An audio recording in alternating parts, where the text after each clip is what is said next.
By the time Kenton returned home, it was a little before midnight. All the lights were turned off. His wife, Cassandra, had fallen asleep. Kenton dropped his things and got freshened up. He was careful not to wake up Cassandra and went to the kitchen. His stomach was growling, yet he had no appetite. And seeing the old casserole Cassandra had left for him ruined his appetite even more. Kenton poured himself a glass of milk and went to sleep on the sofa that night. All that ran through his mind was how things ended up like this after 7 long years of marriage. She lied to him and betrayed him. All those instances flashed before his eyes. The moments when Cassandra was home late from a girls' night out. She wasn't with the girls, she was with some guy. The numerous hotel bookings he discovered on her debit card that he gave her money for. Kenton took out his phone and started to play games. He needed to distract his mind. Imagining what Cassandra did to him wouldn't change anything. It only enraged him. It only hurt him. It filled him with grief. What had he done in his life? Kenton looked at Kyle's message flashing on his phone, the one he had sent to save his number. Kyle was a good guy, and he looked like he was doing quite well in his life. When his true family had betrayed him, it was an outsider who came to console him. Could Kenton call himself fortunate? Kenton decided to call him up. Hello, Kyle? Kenton, what's up? Is everything okay? It's a bit late. I just wanted to thank you again for earlier. I don't know when was the last time someone had the decency to sit next to me and ask what's wrong. No problem, I'm here for you. Suddenly, Cassandra walked down the stairs and looked at Kenton. Who are you talking with at this hour? You were so loud you woke me up. If you're not gonna sleep on the couch anyway, why don't you just go to the backyard? Kenton was annoyed by Cassandra's constant irritation with him. Kyle overheard Cassandra and spoke to Kenton on the phone. Why are you sleeping on the couch, man? You've probably heard the saying behind every successful man is a woman. But sometimes things are just the other way around. And men like you are the perfect example. Behind every nagging woman, there's a man who's not doing what he's supposed to do. Kenton couldn't help smirk at Kyle's remarks. Cassandra held her hips. Do you even hear me talking to you? It's past midnight now. Who are you talking to? You don't need to tell her who you're talking to. Just tell her to leave, it's urgent, and if she can't sleep, she can wait. Leave, Cassandra. It's an urgent call. And if you can't sleep, then wait till I'm finished speaking. Cassandra angrily murmured as she went back to her room. Sacrifice this, sacrifice that. Now I have to give up my sleep for you too? On the next weekend, Kyle and Kenton met up at a cafe. It was an unexpected special occasion for a couple there. The guy proposed to the girl in the midst of a whole crowd. Kyle chuckled as he watched the girl gasp and repeatedly say yes. You saw the size of that ring? That's why he got the yes. Kenton laughed. Hope the guy learns his lesson before it's too late. You work for her, you spend your time, your strength, all your effort, and at the end of it all, she has a relationship with your money than she has with you. Not all of them. Haven't you met those kind of women who can even make you a millionaire? What? How's that? Happens sometimes when you're a billionaire. I'm just joking, but men these days, they give up everything for the wrong girl. So tell me, how did you get stuck with Cassandra? You got married at 30. Don't tell me you saved yourself. It's impossible she's your first love. You mean abstinence? The thing that girls practice? Kyle laughed out. You gotta be kidding me if you really believe that one. Kenton chuckled. I was joking, but my love life hasn't been that great either.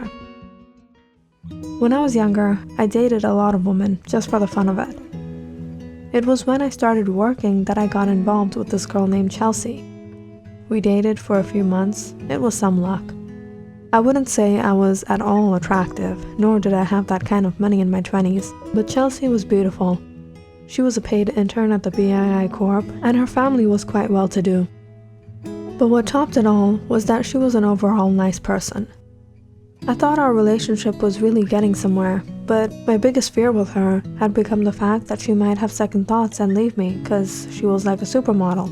I can bet whoever saw us together probably thought, why is this creep following her around? We eventually broke up and I found her dating this pumped up stud later on. I don't know how to explain the experience, but it was heartbreaking. But I guess she was just out of my league anyway. I didn't get serious with any woman after that. It was no strings attached until I met Cassandra. You know, it's this kind of mentality of yours that got you stuck with Cassandra? What's it with you not being good enough? Who in the world did Chelsea think she was? If you see a beautiful woman, get one thing straight. There's more women even more attractive than her. She was a woman, you were a man. Which idiot told you you wouldn't be able to satisfy her? You need to boost your confidence, bro. Girls out there are looking for a guy like you, someone that's decent, someone who won't stand them up. And you're here too sissy to man up and make the woman you like yours. Women like men who know what they're doing. They like men who are men. You're right. I never had the confidence in me. It's not too late. You're only 37. You should get out there again. Take a vacation by yourself. Treat yourself to someone nice. Really think out what you want to do in your love life.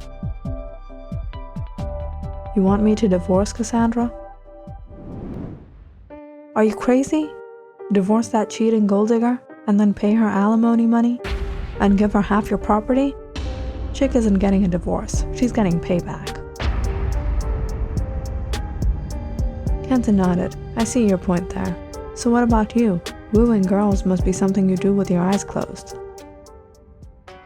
I haven't found the right girl yet, and I'm not the kind of guy that sits around on a girl's friend zone contact list. I go out now and then, have some fun. I'm not ready to get serious and then end up with the wrong girl. Kyle's phone buzzed with a message. He read it and chuckled. Kenton looked at him. What happened? Girls, they're always on the line. It's funny to watch them try though. They try to bait men and they think they'll all come running. I'm just not like that. Kyle showed the message to Kenton. Kenton widened his eyes. You sure you don't want to reply to that one? Nope. I met her at the bar just the other day. If she can send that to me in 2 days, she can send it to someone else too. Beauty isn't all that counts. As a matter of fact, beauty is the least that counts. Especially after the clock hits 30, if you know what I mean. The guy's night out with Kyle was a change that Kenton desperately needed. It was in a long time he was feeling chill. He usually called Cassandra to let her know he would be back, but today he decided to let things go his way.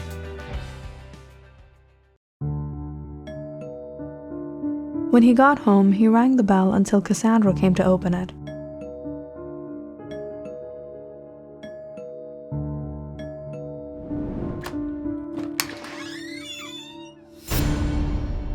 Did you forget your keys or something? I had to come all the way downstairs to open the door. And what's wrong with our bank account? They aren't letting me withdraw any money. Was it that difficult to open the door for your husband? Cassandra passed Kenton a glance as he walked past her. She wasn't expecting Kenton to talk back to her. You mean my bank account? It's off limits this month. We should be saving more. What? Why? Don't tell me you lost your job. Did you get fired? No, I'm making more money than I ever did, but it seems to have made us spendthrift. Could you make me some steak while I get freshened up? There's leftovers in the fridge. Heat it up yourself. I'm not gonna go cook now. You're not the only person who works, alright? It's like all you do is take out the trash and behave like you cleaned the whole house. I don't think you understood me. Let me rephrase that for you. I'll be back from the shower. Go prepare dinner for me. Cassandra didn't try to push Kenton's nerves as she usually did. Something wasn't right. Kenton was never so stern with her before. She was a bit alarmed to see Kenton trying to boss her around. She started to get a little fearful if he found out about her affair. She spent the whole night trying to butter Kenton and find out if he suspected her. What's wrong, Kenton? You're usually not like this." Kenton chuckled. "Do you even know what I'm usually like?" "Why wouldn't I? We've been married for 7 years now. I know you in and out." "That's right. I'm just the one who doesn't know his wife." "What do you mean?" Kenton took out his laptop and started going through some work. "I'm busy. Close the door on your way out." "Kenton, I think we need to talk. We've been together for 7 years, Cassandra. I think we've gotten a lot of time to talk. Now I'd like some privacy."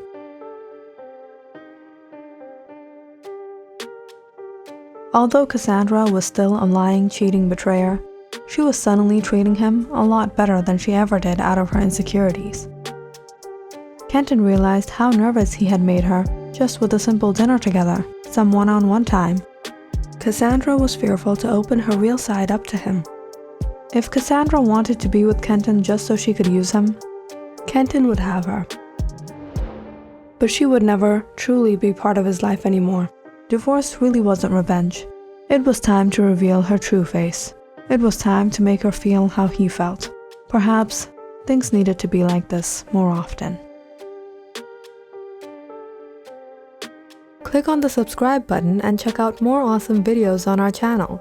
And don't forget to press the bell icon because you know it's interesting.